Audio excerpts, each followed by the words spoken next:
What's up, everybody? So first I have to apologize. Last week at the end of the part 1 of this series where I was working on the tachometer on the boat, I mentioned that I was going to do some thinking that night, possibly come back to it the next day and shoot some more video, figure out where to go from there. As far as why I didn't update you guys, basically it's because I haven't done anything. I was going to do some research or try to think things through, and I didn't really have a chance to do that. I've been working on a lot of other things. Today's really the first day that I've been able to sit down and kind of give it some thought. I don't know if you guys do this or not, but sometimes I'll have these moments where I'm so focused on trying to figure out why something is doing whatever it's doing, that I forget to just go back to basics and think it through from the beginning, and then all of a sudden it dawns on you that it's not doing what you think it should be doing, or maybe it's not doing what you think it should be doing because it's not working. When I moved that tack over to the other post, which was the other side of the stator coil, I lost the tachometer. And when I put the scope on it, I was only seeing the pulses on one side. And at first I was fixated on that and thinking, well, it's not obviously working the way that I think it should be working. Well, I guess gleamed over the fact that maybe that's indicative of a problem, not necessarily that my thinking isn't correct.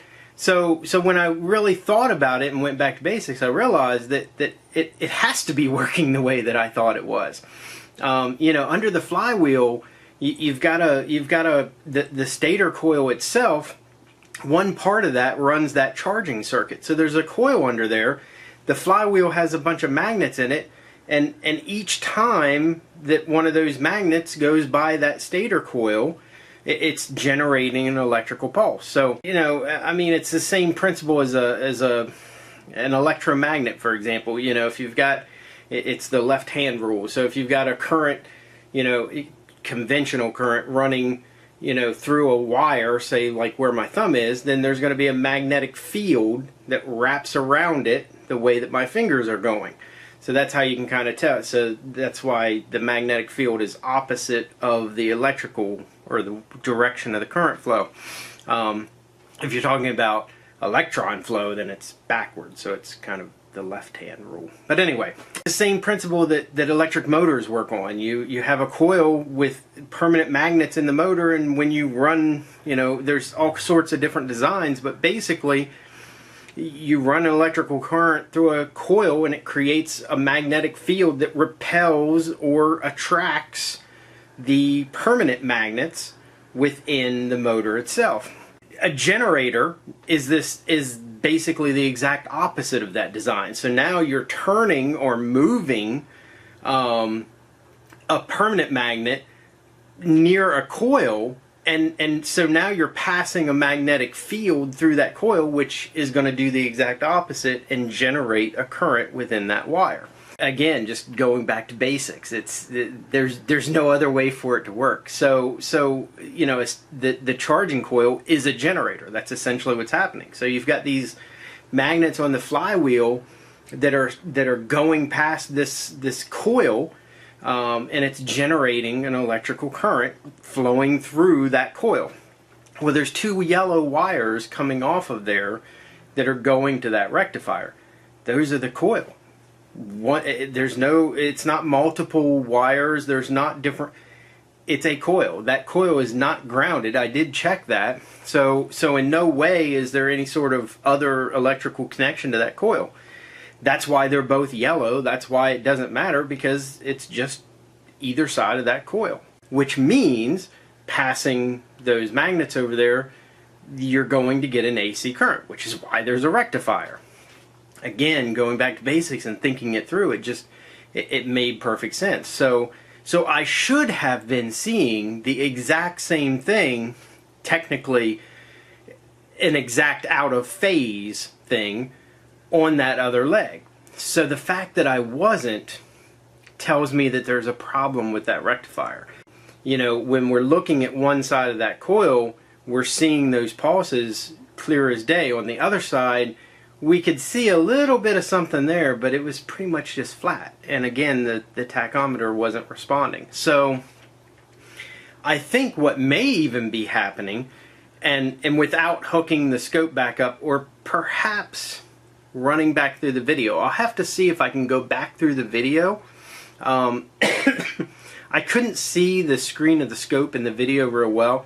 I couldn't see it that well to begin with. I could see it well enough to see the waveform, but I really couldn't see it well enough to see, you know, where there's that's why I really didn't even bother trying to line up.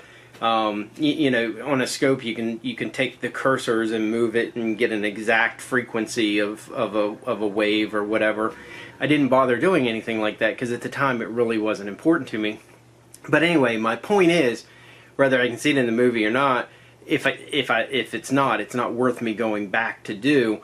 But essentially what I suspect is that we're probably going to see that those pulses are occurring maybe even twice as much as they should be, or twice as frequently as they should be.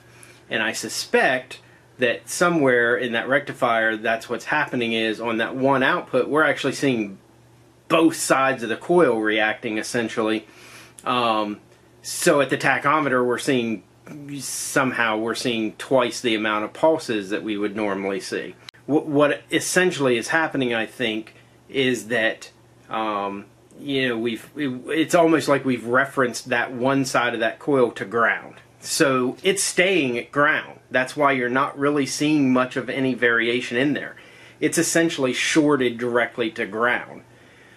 So now you're seeing the pulses on the other side, but it's doing some really weird things because one side of that coil is shorted to ground. I'm pretty sure that's what's happening. I don't know for sure. Again, I haven't really looked at it any further, but just thinking through it today, I'm absolutely positive that that's what the issue is. In fact, I'm so convinced that that's what the issue was that today at lunchtime I actually did jump online and go ahead and order a replacement regulator. And as a matter of fact, it'll be here tomorrow.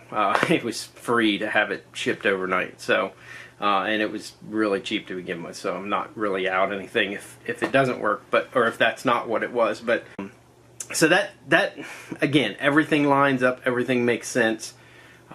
Just had to kind of, like I said, go back to basics and start thinking things through. So so that's the update. Just want to let you guys know I've got a lot of things to try to get done. My son's birthday party is actually next weekend, so I've got a lot of stuff to try to prepare for and whatnot. And this weekend I've got some things I need to do. So I'm not sure how much I'm going to get to do that. Like I said, I do know the part will be here tomorrow. I would certainly like to get it swapped in. If so, I will, you know, fire up the camera and let you guys watch that. So thanks again. Thanks for watching. If you like these kind of videos, like I said, make sure you hit the like button, subscribe to the channel if you're not already. Please leave comments, let me know, let me know what you think, whatever. And until part 3, I'll see you later.